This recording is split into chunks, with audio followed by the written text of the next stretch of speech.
you. I suppose first, I think it's important to say that psychiatric symptoms, for example, low mood or anxiety, are common and usually do not suggest an underlying genetic condition. However, the majority of rare diseases have some effect on the nervous system, and therefore psychiatric symptoms are often part of the overall picture. And sometimes it is the psychiatric symptoms which have the biggest impact on day-to-day life. So my main message is to consider both the physical and the mental health elements of rare diseases as one. For clinicians, this means thinking holistically in diagnosis and treatment.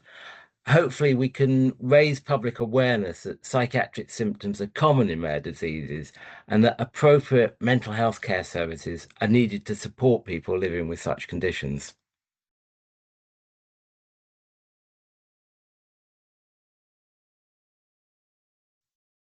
Well, actually, I think there are many reasons. Some to do with the focus of different medical specialities, and some to do with how health services are organised and work together with each other. Um, but looking to the future, I think healthcare for people living with rare diseases can be improved through more collaboration and more coordinated working. For example, by the expansion of multidisciplinary clinics, which bring together relevant healthcare professionals and link with support organisations.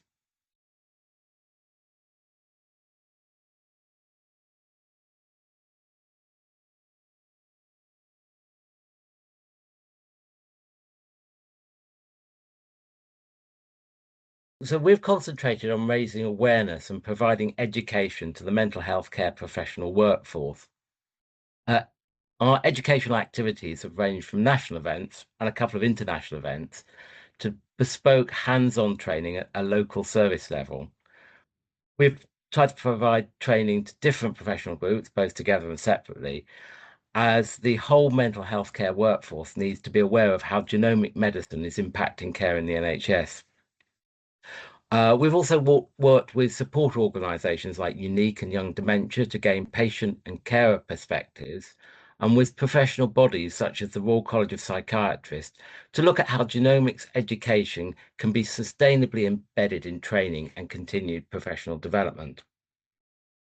A particular focus of our work has been engaging intellectual disability services, which are also known as learning disability services. These services generally support adults with intellectual disability who have more complex challenges and higher needs. Genetic investigations have advanced incredibly rapidly over the last 10 to 20 years, and many adults who are seen in intellectual disability services will not have had the opportunity to access the kind of comprehensive testing which is now available. We have therefore set up a network within the network of excellence, which has brought together intellectual disability services and genomic medicine services from across the 7 regions. In collaboration, testing pathways and resources to support genetic investigation for adults with intellectual disability have been developed and now implemented.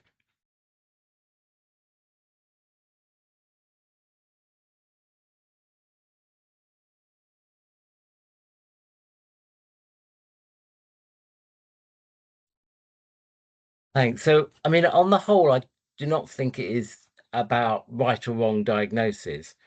I think that and I should say this, for a small proportion of the very large number of people presenting to mental health services, genomic medicine can enable clinicians to make a more precise diagnosis and to see the bigger picture when an individual is presenting with a rare multi-system condition. Maybe it'd be helpful if I try to give a concrete example. So I work in a memory clinic, and we are now able to offer whole genome sequencing based panel tests for genetic causes of dementia. Testing is only actually appropriate for a small proportion of the people who come through the doors of the memory clinic. However, we've found that genetic testing has changed the dementia subtype diagnosis in over half of the people where a causative variant has been identified. This directly impacts treatment, prognosis, and the nature of the support given. Furthermore, a number of families have gone on to request referral to clinical genetics services for counselling around predictive testing. Overall, the reasons for offering genetic testing in mental health settings is not really different from other settings, and nor the possible outcomes. Of course, the utility of testing and possible outcomes will depend on the particular context. For example, outcomes are very likely to be different if testing is conducted for a child being seen in child and adolescent mental health services compared with, say, an adult in intellectual disability who is in a secure inpatient setting.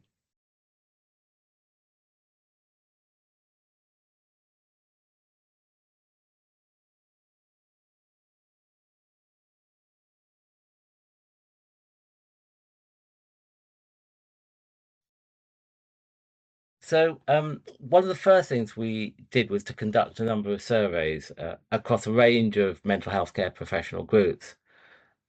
We found that on the whole, attitudes towards genomic medicine were very positive, and people could see the potential value of making a genetic diagnosis.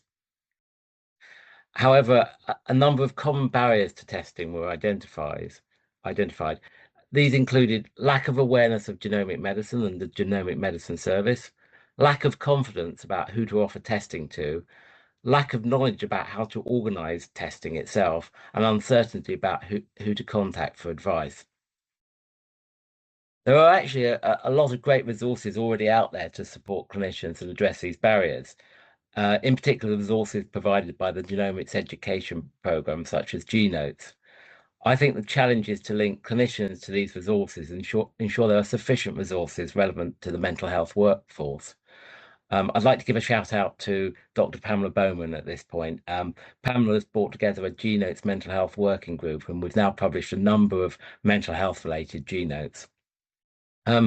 So looking ahead, I think it's important that we develop forums where mental health and genomic medicine service professionals can bring clinical scenarios for detailed discussion. In the North Thames Genomic Medicine Service, we've been taking a few small steps in this direction. And in fact, this week we'll be hosting our first dedicated mental health online Q&A.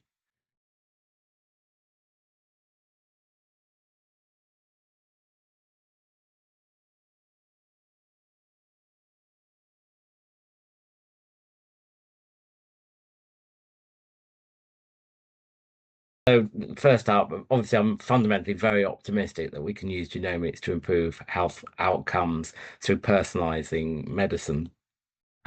For example, known physical and mental health associations with specific rare disease can be used to guide health screening and surveillance once a genetic diagnosis is made. Um, so I think the biggest reason for optimism is not so much further kind of technological advance, but rather the increasing dialogue between mental health services and genomic medicine services. I mean, we already have very powerful tools for genetic investigation.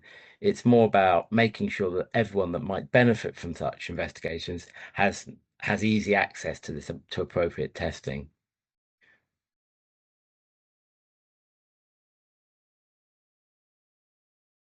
So, I mean, levels of testing for rare disease has been historically very low in mental health settings. However, I do think the level of testing will increase, and in turn, the proportion of undiagnosed rare diseases reduce. I'm also confident we'll see a growth in the number of dedicated multidisciplinary clinics for rare diseases. I believe that mental health service input into such clinics will become the standard.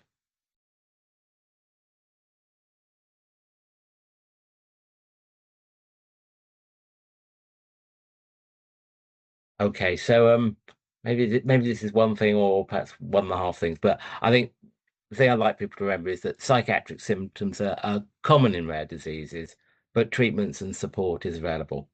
Thank you.